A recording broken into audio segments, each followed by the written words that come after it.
Laptop ಇರ್ಬೋದು ಅಥವಾ ಫೋನ್ಗಳಲ್ಲಿ ಮಕ್ಕಳಲ್ಲಿ ಇದಾಗ್ತಾರೆ. ಅಂದರೆ ಶಿಕ್ಷಣಕ್ಕೆ ಉಪಯುಕ್ತ ಗೇಮ್ಗಳಲ್ಲಿ ತೊಡಗಿಕೊಳ್ತಾರೆ, ಅದರಿಂದಾಗಿಯೂ ಇರ್ಬೋದು.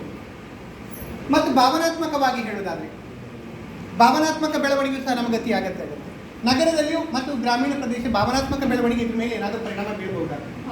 ನಗರದಲ್ಲಿ ಅಂತ ಮಕ್ಕಳೆಲ್ಲ ಒಟ್ಟಿಗೆ ಮಿಂಗಲ್ ಆಗ್ತಾರೆ. ಇದ್ರಲ್ಲಿ ಹಾಗೆ ಒಂದು ಅವರಿಗೆ ಖಾಲಿ ಮನೆ ವಾತಾವರಣ ಮಾತ್ರ, ಮಕ್ಕಳ ಬೇರೆಯವರೊಟ್ಟಿಗೆ ಮಿಂಗಲ್ ಆಗಿ ನಗರದಲ್ಲಿ ಮಕ್ಕಳು ಕೋಣೆ ಒಳಗೆ ಹೆಚ್ಚಿರ್ತಾರೆ, ಮಿಂಗಲ್ ಆಗುದಿಲ್ಲ. ಅಂದ್ರೆ ಸೋಷಿಯಲೈಸೇಷನ್ ಕಡಿಮೆ. ಮಕ್ಕಳು ಬೇರೆಯವರೊಂದಿಗೆ ಬೆರೆಯುವುದು ಅಥವಾ ಮೆಂಟಲಿ ಅವರಿಗೆ ಏನು ಸಿಗಲಿಲ್ಲ, ಸುರಕ್ಷಿತ ಭಾವನೆ ಸ್ವಲ್ಪ ಕಡಿಮೆ. ತಂದೆ ತಾಯಿ ಮಾತ್ರ ಅಜ್ಜಿ ಮನೆಗೆ ಹೋಗುದಿಲ್ಲ, ಯಾವಾಗಲೂ ಒಂದ್ಸಲ ಹೋಗುದು, ಬೇರೆಯವ್ರ ಮನೆಗೆ ಹೋಗ್ಲಿಕ್ಕೆ ಬಿಡುದು. ಆ ರಿಸ್ಟ್ರಿಕ್ಷನ್ ಇಂದಾಗಿ ಏನಾಗ್ತದೆ, ಅವರಿಗೆ ಭಾವನಾತ್ಮಕ ಬೆಳವಣಿಗೆಯಲ್ಲಿ ಸ್ವಲ್ಪ ಹಿನ್ನಡೆತ ಇರ್ಬೋದು. ಆ ಮಕ್ಕಳು ಒಂಟಿಯಾಗಿರ್ಬೋದು, ಬೇಜಾರಲ್ಲಿರ್ಬೋದು, ಕೆಲವು ಮಕ್ಕಳೊಟ್ಟಿಗೆ ಮಾಡ್ತಾರೆ.